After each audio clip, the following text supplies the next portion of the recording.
Welcome to WTF Media. If you love crazy, unbelievable stories, make sure to subscribe and hit the bell so you don't miss out. Let's jump right into today's story. Nice to meet you on such a happy occasion, Mr. Brown. I'm Dr. Sims. I believe you've been dealing with Dr. Smith until now. She's on a sabbatical in Europe at the moment. Pleased to meet you, Doc, I replied. Now, Mr. Brown, as our admin told you on the phone, we found a kidney donor with a perfect match. As we couldn't get hold of you or your wife immediately, we took the liberty of getting your mother to bring your children in already. That's fantastic news, Doc. I presume the kidney you have will go to Simon? I'm sorry, Mr. Brown. There seems to have been a misunderstanding. We have 2 kidneys available from the same donor. We can give both of your sons new kidneys today. You mean? I muttered. Yes, Mr. Brown. The donor is deceased. They died shortly after arriving at the hospital, following a road accident, not 90 minutes ago. Once we discovered they were a registered organ donor, steps were taken to preserve the corpse in such a manner as to maintain the viability of any useful organs. All the signs are good that many people will benefit from their death. You have to admire those people who fill out those cards, don't you? Because of someone's forethought and selfless actions, the odds are excellent that your twins will be able to lead perfectly normal lives. The hospital administrators have already checked all the paperwork is in order. We just have to wait a few hours until it is safe for your sons to have a general anesthetic. Then we can start. That's fantastic news, Doc. My wife was having a devil of a time trying to decide which of the kids to donate to. She'll be ecstatic. That's no longer necessary. I'm sorry, Mr. Brown, you've lost me. I haven't had time to fully read your file yet. No, it's me that's sorry, Doc. I should have realized you didn't know when my son, Simon, was diagnosed with Lindman's disease. I'm sorry, Mr. Brown. I'm not familiar with that one, the doctor replied. I'm not surprised, Doc. It's extremely rare. It's one of those diseases I jokingly call lesbian diseases. Sorry to be offensive, Doc. I mean one of those diseases that are carried by females but only affect the male offspring, like hemophilia. Oh, right. Anyway, Lindman's is so rare that there has been next to no research on a cure. It causes both kidneys to fail at an early age. That, as you know, condemns the sufferer to dialysis several times a week or having to undergo a transplant. Simon's kidneys failed last year, so he was put on the organ donor registry and started dialysis. We got Paul tested and found out that his kidneys were about to fail as well. That happened last month. Dave Brown paused to consider the horrible memory of both his sons lying in the hospital, hooked up to those infernal machines as their blood was cleansed. He shuddered. That was no life for his precious offspring. So, what choice did your wife have, Mr. Brown? Well, we did all the things parents do in these situations, Doc. We had ourselves tested to see if we could donate one of our kidneys to our sons. Neither my wife nor I have any siblings, and we only have one parent left each, both too old to donate. Simon and Paul are our only children, so that just left Jane and I. I see, and I gather that only your wife was compatible as a donor. Yes, my blood type is B, Paul's is type A, and my wife and Simon are type O. You know, universal donors. So my kidneys aren't compatible, but Jane could donate to either. Dave paused, wondering how long it would take for it to dawn on the doctor. There was a fundamental problem here. From watching his face, he guessed about 25 seconds. Yes, doctor. It's impossible for a type B father and a type A mother to have a type A child, but it is possible to have a type A child. If you look in your file, you will see some DNA test paperwork. They were both silent as the surgeon leafed through the thick files. Oh my gosh! I've heard of this, but never seen it. Heteropaternal superfecundation. Yeah, that's what our family doctor called it as well. Call me biased, Doc, but I call it something else. Dave took the doctor's raised eyebrow. as a sign to keep going. I call it having a slut wife who fucks 2 men within 5 days, and each of them father one of the twins syndrome. I'm sorry, Doc, but I only found this out a couple of weeks ago. It's still a little raw. Yes, I do know that I'm Simon's biological father, but not Paul's.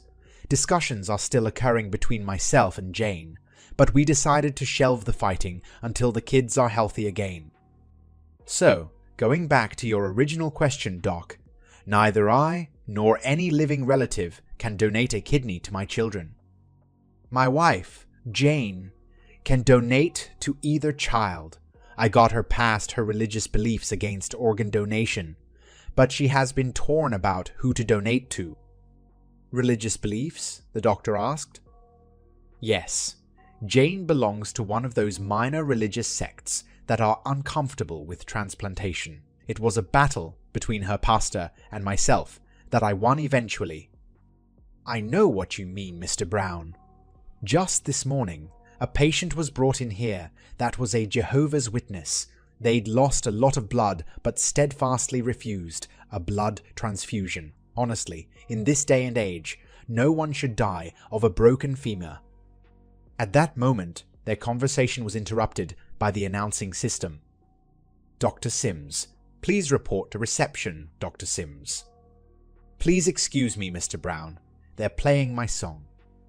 While waiting for the surgeon to return, Dave let his mind drift to the absolute disaster his life had become in a few short months. Until late last year, he thought he'd had a happy and contented life. Then, in quick succession, he found out he had first one, then a second son with a life-threatening illness. At first, he and Jane had stood shoulder to shoulder in adversity, as they'd always done, as the loving couple they were. That changed a few weeks ago, when Dave was glancing through the children's files, desperately looking for a solution that didn't include them being dead or tied to a dialysis machine for God knows how long. That was when he'd looked at all the blood types with an unblinkered eye and remembered high school science. He'd checked with the family doctor and forgiven him for not bringing it to his attention. He'd contacted Dr. Smith and got her to confirm his fears about the DNA testing. He'd confronted Jane. Although it wasn't until after they married that Jane became drawn to God, the religion she was deeply committed to had a lot to say about honesty. When confronted with the irrefutable implication she'd had sex with 2 men within a short period of time to conceive the non-paternal twins, she'd tried to convince him there must have been a mix-up in the hospital nursery. Dave didn't have to point out the little tags that were affixed to the twins' ankles in the delivery room. The same tags that had to be cut off to be removed were the same 2 tags they still had in their scrapbook. It was obvious Jane was lying through her teeth. Dave remembered cajoling Jane with increasing aggression until she finally broke down and admitted she'd had sex with an old boyfriend the night before their wedding. Dave was too stunned to even listen to her pleading apologies, that it was a one-off, drunken mistake she'd regretted ever since, that it was the core reason she'd got religion, so she could beg forgiveness from God he was too terrified to ask of her husband. He was in another world when she promised to spend the rest of her life making it up to him. He was alone inside his own head where treasured memories were sickening and dying all around him. He'd respected Jane's request that they not see each other for 2 days before the wedding, thinking it a harmless, cute tradition. He remembered the all-night sex session they'd had on the night of the wedding. Now, he knew she was already pregnant by someone else at the time. The memory was just sickening. All the memories of the jokes they'd made before the twins were born were poison. Their laughter that if they had twin girls, they would name them Honey and Moon to honor when they were conceived.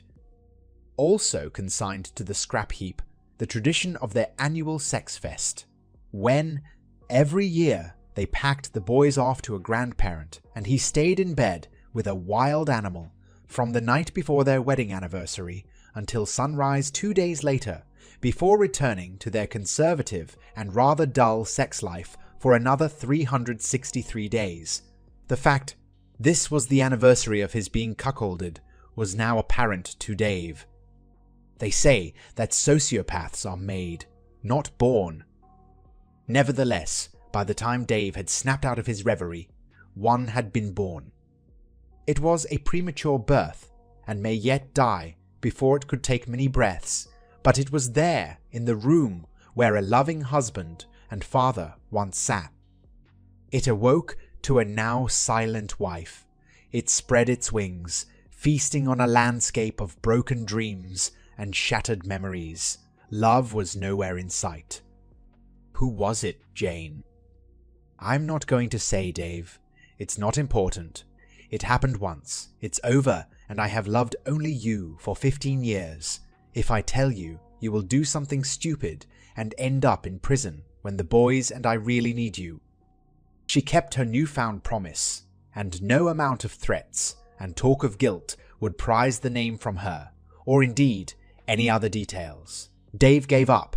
The sociopath looked Dave's wife in the eye.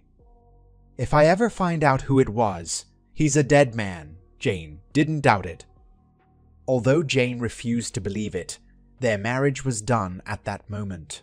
The thought of losing one or both children was bad enough.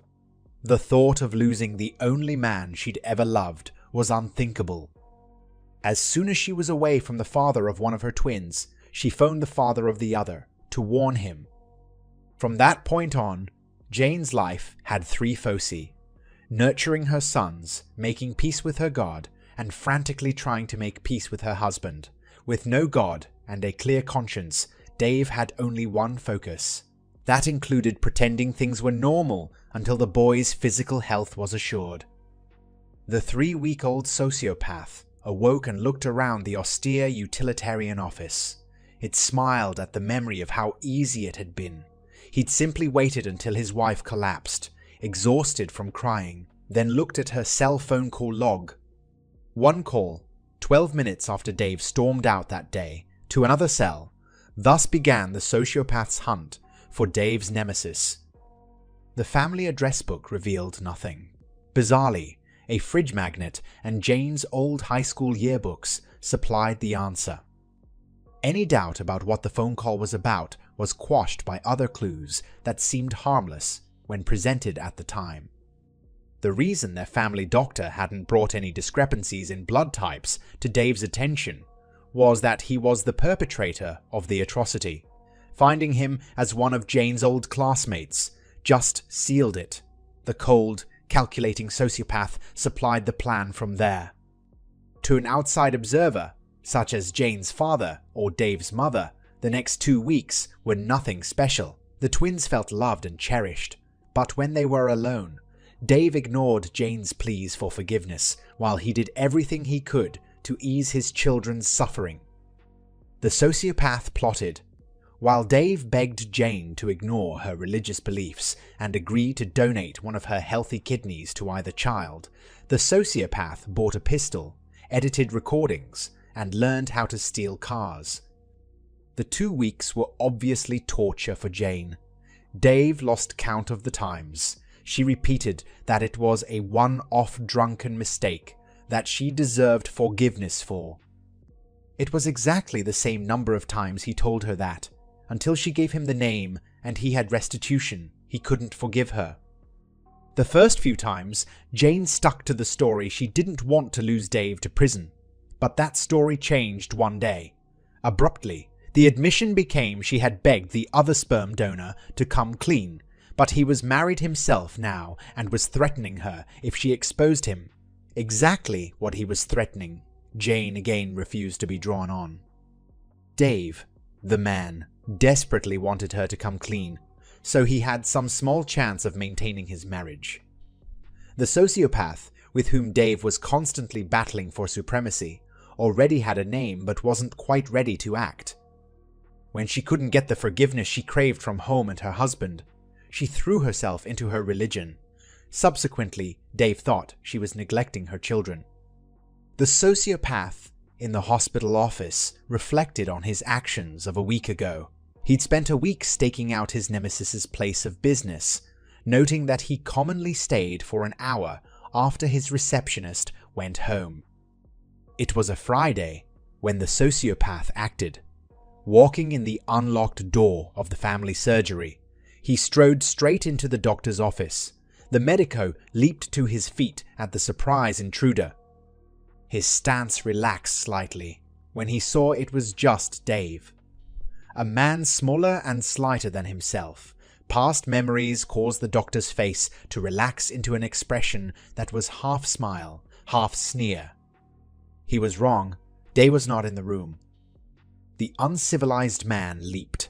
Rage gave his fist strength as it crashed into the side of the doctor's jaw. The knee into the face of the stooping man wasn't strictly speaking necessary, but was satisfying nonetheless. Stomping on the prone guy's left knee was justified to immobilize him until their conversation was over, with the sociopath's basal desire to hurt this man satisfied. Dave crept into the room. The now normal battle for supremacy of their shared body ensued, while they both waited for their former respected family doctor to rouse. Two things stopped the medico from leaping to his feet when he fully awoke. One was the intense pain in his knee. The other was the sight of a pissed-off patient pointing a pistol at him, being basically a physical coward. All the fight left him before he'd expelled the gasp he'd drawn on seeing the gun. "Don't kill me," they were Jane's idea. Dave was confused. In his mind, he'd only wanted to know how hard his future wife had resisted the time this predator had seduced her on the night before the wedding. Knowing how sexually repressed his wife was most of the time, he knew she must have been conned by a master. "Tell me how you did it." Suspecting that the longer he talked, the longer he lived, the cowering coward spilled the whole plate of beans. "I was her first love, and she was mine. We dated for a while in high school." This wasn't unexpected. Dave and Jane hadn't talked about their previous experiences. The medic still had a tone of panic in his voice as he continued. "I didn't see her again after I went away to England to medical school. That is, until I saw her out with her girlfriends the night before her wedding. I couldn't help myself. I cut her out from the pack and made a play. She was drunk. I took her back to my place about 10 o'clock that night and fucked her raw." Dave couldn't describe the sense of relief he felt. This was better than he'd ever expected. The medico misinterpreted Dave's facial expression changes. He suddenly realized that in his panic, he'd said things that reduced his chances of surviving this confrontation. He had to either paint himself in a better light or smear them around, and he had to do it fast. We fell asleep and woke up about 4 a.m. By that time, the alcohol should have well and truly worn off. She fucked me for another hour before sneaking off back to her parents' house. Dave absorbed this additional information, desperately trying to decide if Jane was still off the hook or not. The panic-stricken, recumbent victim of his assault filled the ensuing silence. Without having time to think, he decided complete honesty was the best policy. The next year was all Jane's idea, though. "What?" Dave asked. "Yeah, a couple of days before your first anniversary, she rang me wanting to get together again the afternoon of your anniversary. Jane and I spent all afternoon fucking. She said it was so hot the previous year when she got to fuck 2 guys in 24 hours that she wanted a repeat. We've done it every year since then. Just once a year, mind you. Now, she just texts me the one word, sabbatical, and I text her back where and when. She told me the whole thing is very erotic. She's super turned on when she's with me because of the anticipation of doing you straight afterward. Then she's super turned on with you because of the memories of me that day. Whatever, it's the best sex I get all year, I can tell you." Shattered, Dave fled the room. Unfortunately for the doctor, the sociopath remained. He used Dave's memories to remember every one of the 13 anniversaries and his wife's uncharacteristic wanton behavior. He remembered last year when it fell on a Sunday and Jane had spent the morning shopping with friends. In Dave's absence, the sociopath knew what to do. Are you willing to donate one of your kidneys to my son Paul, or do I have to remove it from your corpse?" The prone man saw death in the eyes of the man standing with the pistol, who he mistakenly thought was called Dave. In the clarity that sometimes comes in these situations, he thought quickly and replied, "I can't. I lived in the United Kingdom for more than 6 months back in the 90s. Because of the risk of BSE, I can't be on the register. I can't even donate blood." He saw hope fading in the eyes above him. That was when he shut his eyes, as the madman raised the pistol and aimed it right between his eyes. The report, when it came, was deafening. When he dared to open his eyes again, Dave was kneeling at his side, staring into his eyes. "Today is not your day to die. Your day will come, but not until I know Simon and Paul no longer need me to fight for them. Run away, dead man. When this is all over, I will find you and I will kill you. Your time will come quicker if you go to the police or have any contact with Dave's wife. Don't bother trying to take your wife with you. By tomorrow she will have an edited copy of the recording I've been making since I got here." With that, he removed the recorder from his pocket and turned it off. Even in his terror, the medic thought something about the last monologue was very strange. Why had he called Jane Dave's wife? He was Dave. Things may have been clearer if he'd heard the Dave composite arguing with himself as he left the building. Shit. I'm glad I convinced you to only load blanks. Prick. I wanted to see his brains smeared on the carpet. Now go away. You'll only hold me back for the next bit. The sociopath looked over at Dave, sitting in the vacant surgeon's chair, and thought back with the pride of a job well done. Its mental assault on the creature, who he refused to call wife any longer, began this morning when his wife was attending her church and involved all his electronic and, more recently acquired skills. The first task was to hijack the public address system the pastor was using to preach to the congregation.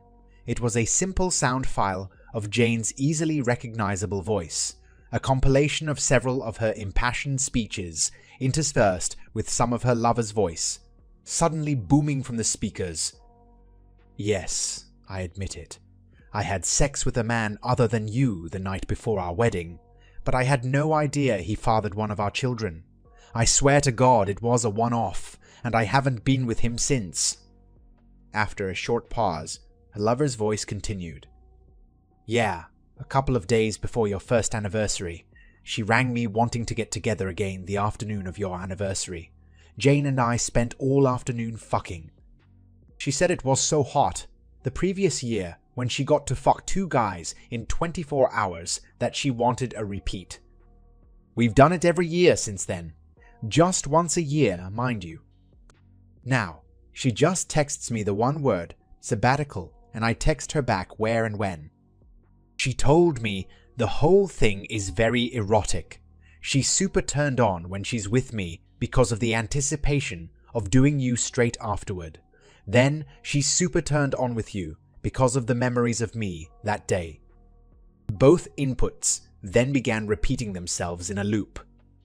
He didn't see it, of course, but could well imagine the stares of the other members of the congregation. Members who had a dim view of infidelity and an extremely dim view of taking the Lord's name in vain. All he knew was that within a minute of the interruption, Jane sprinted from the hall to her car. He wondered where she would go, not home to the obvious source of the broadcast. The sociopath followed in his stolen car, wearing his disposable coveralls, hairnet, and protective gloves. Luckily, she sped to one of the places of refuge the sociopath had predicted, her widowed father's house. The screech of tires brought the old man to his front door. The sociopath waited until father and daughter hugged before pressing play on the second tape, the one that broadcasts from a speaker attached to the chassis of Jane's car. "Yes, I admit it. I had sex with a man other than you the night before our wedding. I swear on my mother's grave it was just the once, and I've been faithful to you ever since." This was followed by now familiar, "Yeah, a couple of days before your first anniversary. She rang me wanting to get together again the afternoon of your anniversary. Jane and I spent all afternoon fucking. She said it was so hot the previous year when she got to fuck 2 guys in 24 hours that she wanted a repeat. Recounting the rest would be a waste of time, as, by this stage, Jane had thrown up her hands in horror and was sprinting away from what should have been a safe haven." The sociopath couldn't read her father's expression from that distance. Dave would have felt much empathy for the old man, but Dave wasn't there. The sociopath didn't have a clue what empathy was. He was focused on the job at hand. Technically, it was quite difficult. Jane was sitting in her car with her fingers in her ears. The sociopath's fingers flew over the laptop to turn on the stereo system he'd secreted in the dashboard of Jane's car. He turned the volume up remotely. It would take half an hour, or the complete destruction of the dashboard, to find the speaker. The quickest way to get peace would have been to disable the iPads and amplifiers in the spare wheel well, but you'd have to know about them first. Jane started the engine and roared off through her father's quiet neighborhood. The external speaker was broadcasting a different message than the internal one. The former was blaring to the world that the driver of the car cheated on her fiancé the night before the wedding and continued to do so afterward. The internal soundtrack was aimed at Jane's very soul. It was a compilation of her denials of continued infidelity over the last 3 weeks, interspersed with commentary from her lover. Commentary that ended abruptly with gunshot, and then silence. Even if Jane's conscience could handle her long-term betrayal, the implication that her actions had turned her husband into a killer and led to her lover's death would be devastating. Of course, that relied on her lover's fear, causing him not to contact her in the last week. Dave's research indicated the lover had up and disappeared, leaving no trace of his whereabouts, even to his wife. Jane made 2 blocks before she came up with the idea of using the car's stereo system to drown out both speakers. Unfortunately, the sociopath had thought that a week before. Following, the sociopath could see Jane's head snapping from side to side as she passed pedestrians. The stolen car followed her as she took the quickest route to the highway. Both Dave's and the sociopath's reverie was interrupted by the return of Dr. Sims. "Terribly sorry, Mr. Brown, but the donor donated all their organs, so recipients are turning up from all over the place. It's going to be a busy couple of days." "That's fine, Doc. I think we were almost finished here anyway. I'd like to go and see my boys soon, but I have a request first." "Yes, what is it?" "I'd like to personally thank the donor." Yes, that request isn't unusual. We normally allow that, but usually before the process has gone this far." "It is very important to me, Doc." "Okay, I'll just clear it with admin." At that, Dr. Sims picked up the phone and spoke for about 2 minutes. "That's fine, Mr. Brown. I'll take you there now. I suggest we be quick. They'll be putting the first of your sons under in about half an hour." With that, they strode to the surgical suite. On the way, Dave's phone rang. "Yes, officer. I assume you're calling to tell me to go to the hospital. I already heard and am here now. Thank you and goodbye." Once at their destination, Dr. Sims outfitted the visitor in a gown and mask, explaining while he did that organ removal had already started, but the surgical team were taking a break. He went on to caution him not to approach too closely, as he wasn't sterile. He honored the request for a few minutes alone and waited outside the door, looking to see that the strange man didn't faint, despite the body having been left partially draped. Not many people outside a hospital can stand to see a semi-dissected cadaver, so the surgical team disguised their handiwork as best they could. Both eyes were shut, and the doctor knew this was because they had been removed already for a corneal transplant. A sheet covered the chest area to hide the fact the heart and lungs had already been harvested. In fact, the only internal organs left awaiting removal were the liver and pancreas. The phone call had confirmed that skin and bone marrow removal hadn't yet begun, which is why Dave was able to see the hand and forearm closest to him. To the sociopath, she looked asleep and more at peace than she'd been for weeks. Dr. Sims was watching the silent tableau through the glass when a frantic hospital administrator came through the outer doors. "Don't let him in there! It's his wife!" The good doctor looked through the glass at a man who must have known by now who he was looking at. He'd certainly had plenty of time to faint from the disturbing sight. "You know, I don't think that will be a problem. He is by far the coldest man I've ever met." Inside the room, the sociopath was talking to what remained of Dave's wife. "Dave wants to thank you for jumping out of your car on the highway and getting hit. He would have felt bad if I'd had to run you down. He was very disappointed that you refused to donate one of your kidneys to either of your sons. I'm certainly not sorry for tricking you into signing the organ donor form in the guise of something for your son's treatment.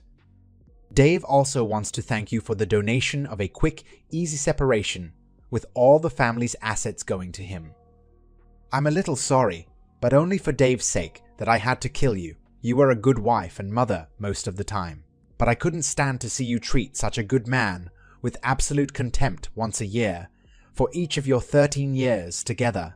So, in balance, goodbye, bitch, and may your God forgive you for what you did." At that point, the sociopath took his leave so that Dave could say his goodbyes. "Goodbye, Jane. I'm sorry for my friend's behavior, but after I found out what you did, well, I just wasn't strong enough to oppose him. The final straw was you refusing to give either of our children a chance of a normal life. That, if nothing else, was unforgivable. When I saw them sitting in that room, tied to those dialysis machines, I just snapped and gave him carte blanche. I promised to raise them with the core values that I believe, and you appeared to believe 364 days a year. It doesn't matter that Paul isn't really mine. I will treat him exactly the same as Simon. Don't worry, I'll never tell him what really happened. That way he can preserve the cherished memory he has of you. I wish I could have done the same. I will tell them they have your kidneys, though. It may give them some comfort that they'll always carry around a part of you. I'll look after your dad as well." Dave was crying as he exited the room to go and comfort his sons. Dr. Sims was relieved he was finally showing some human emotion.